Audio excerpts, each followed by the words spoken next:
What's happening, y'all? What's happening? Welcome back to Noxious Masculinity. I am your host, Moss Man. And we've been doing this little series about how to overcome single parenthood and the shit that they don't tell you. And where we left off was talking about mental health.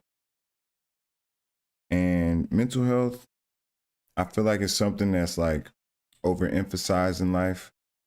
It's kind of pussified the world.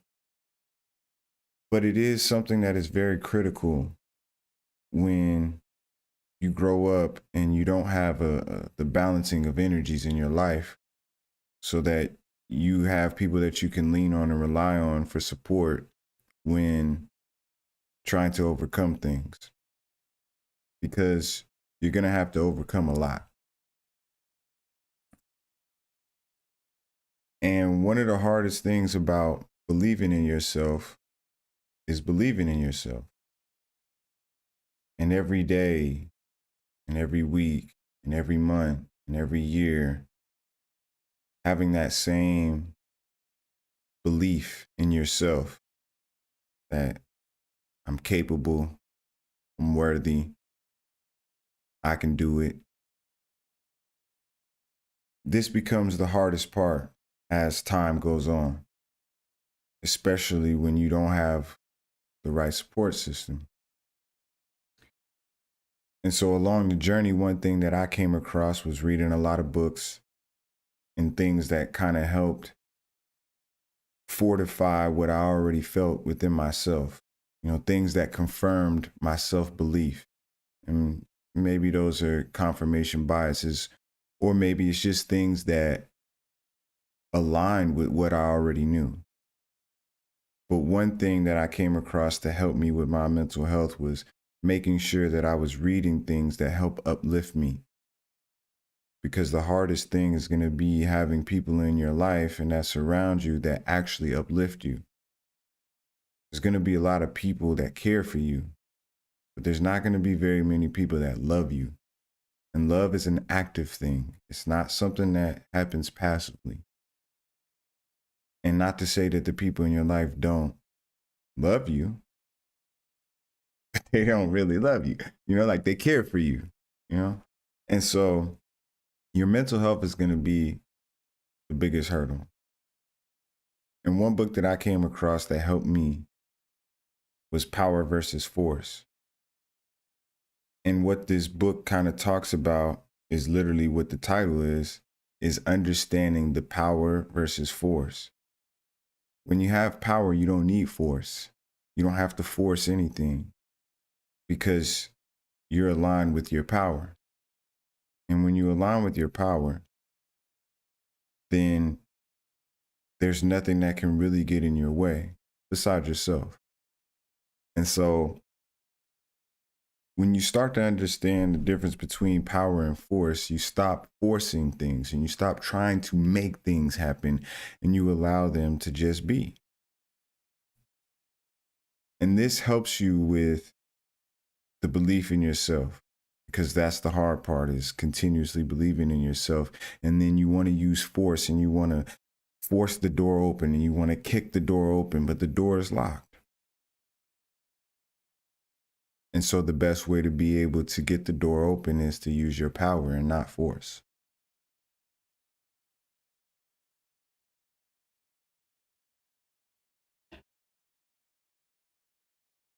And it's a great book to pick up and try to understand and learn to know the difference between power and force. And once you start to realize that, you know, things will align the way that they may, yes, you can manifest things, but you also have to plot and you have to initiate the inertia that helps things come to fruition. And then you also have to allow it to just be what it may be and live with the consequences of those things. And in the midst of that, you got to learn how to find where's your cave at. When things aren't going the way that you planned on them going, or when you're feeling down and out, where is it that you go to kind of get away from these things? Because as a man, you're not going to be expressive of what it is that you're going through as much as somebody else who's not a man would.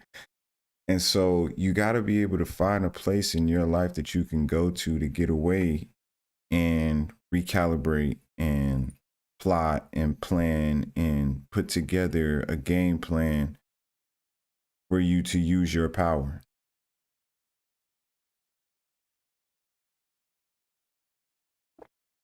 And not only do you have to find out where's your cave, but you have to find out what your cave is. For some people, it's like playing video games and shit. For some people, it's going to the gym. Some people, they just need to sit in a room and watch a movie. Some people, it's reading. For some people, it's an art. But whatever it is, you need to find your cave, because that is when you can enter into what it is that is within you, that is the power within you, and start to realign yourself back with it. Because if not, then you're going to try to force things. And that's when nothing really works. And that's when you take L's. That's when you fuck up. And I know a lot about that.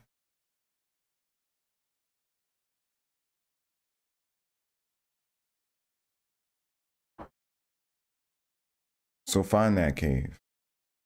And you're going to need this for relationships. You're going to need this for work. You're going to need this throughout your life. You're going to have to find out, where is my cave at for me to realign with my power. So that way I don't force things. And in the midst of this, you have to allow yourself to experience experiencing. Because at the end of the day, that's what we're here to do anyway. I mean, it's not like we can come in and one man can change the world. I mean, at some point, you get out of the fairy tale and you realize that the game is what the game is, and how do I navigate myself within the game? And so you have to allow yourself to experience experiencing, meaning you're going to have to allow yourself to be down, be out, be depressed. And on the flip side, you got to allow yourself to be happy, be joyful.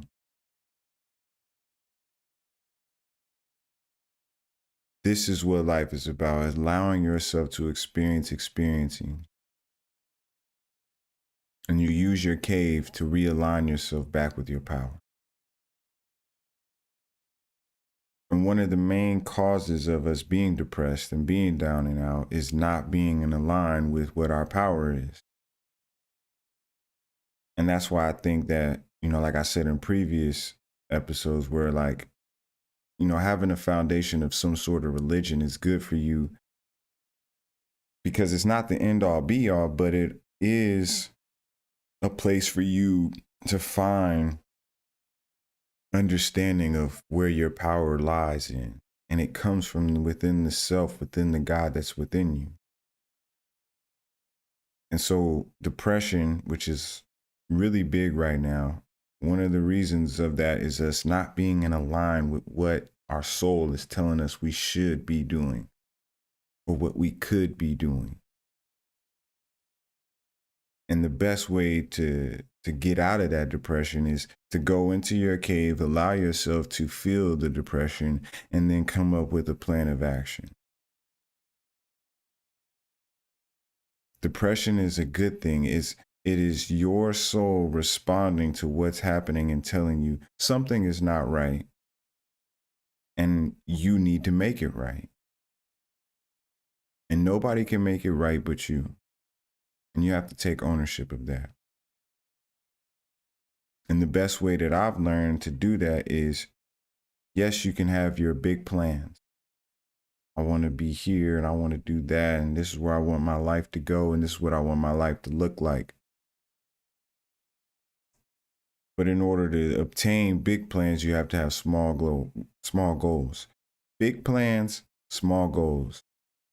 Small goals lead to the big plan. But when you got big plans, no small goals, that's how depression seeps its way right on in. And you don't want to make that be a cycle. So you make small goals that lead to the big goal. Sometimes the big plan is not accomplished, but accomplishing small goals helps keep you motivated and keep you aligned with what your power is. And when you're able to do that,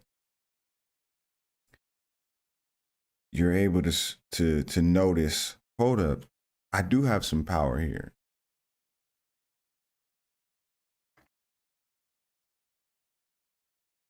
Like, as much as it seems like I have no power here and I am just, I would say like seaweed in a wave and I just go wherever the wave takes me. You do have some power here. And it's aligning yourself with it in order to be able to use it. And that's the hard part about all of this.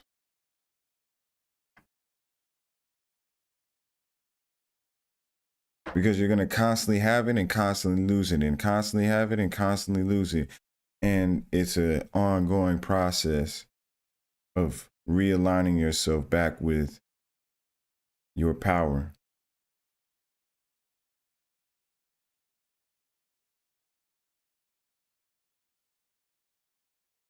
I once heard a song that was by Kid Cudi where he asked, "Who am I? Who are we? All I want is to feel complete." And that's really what we all are trying to do.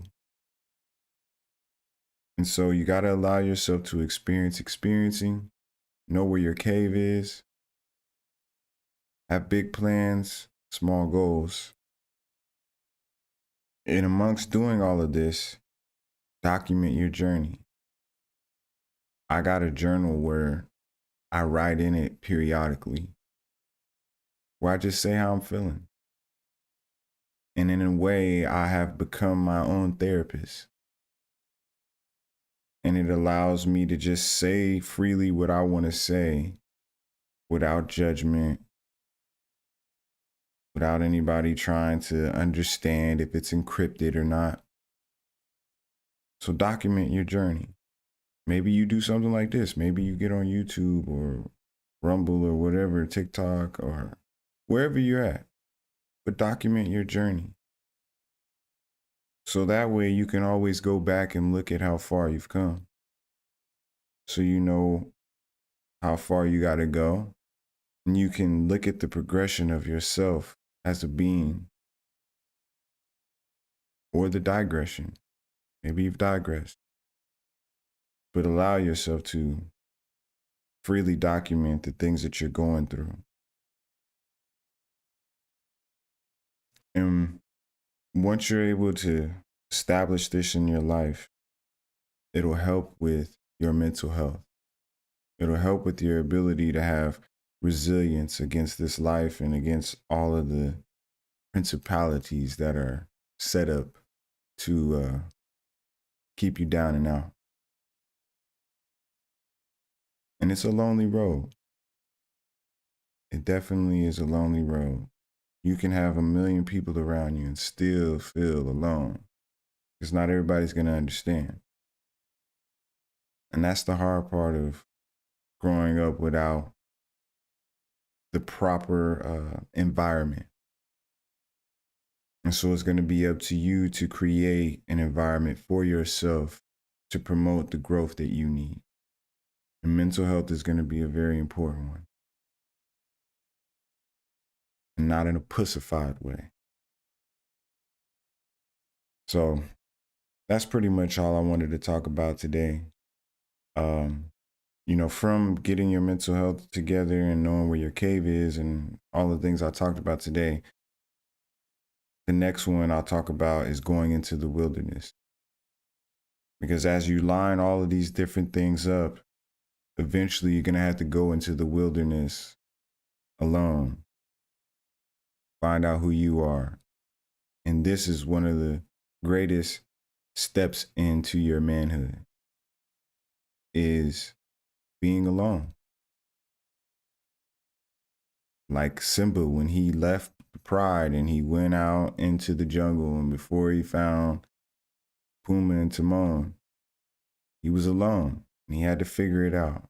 And he had to recalibrate himself on where it is that he's going. So we'll get into the wilderness on the next one, but it's all I really wanted to talk about today and give you for, the shit that they don't tell you about growing up with a single parent and essentially no parent.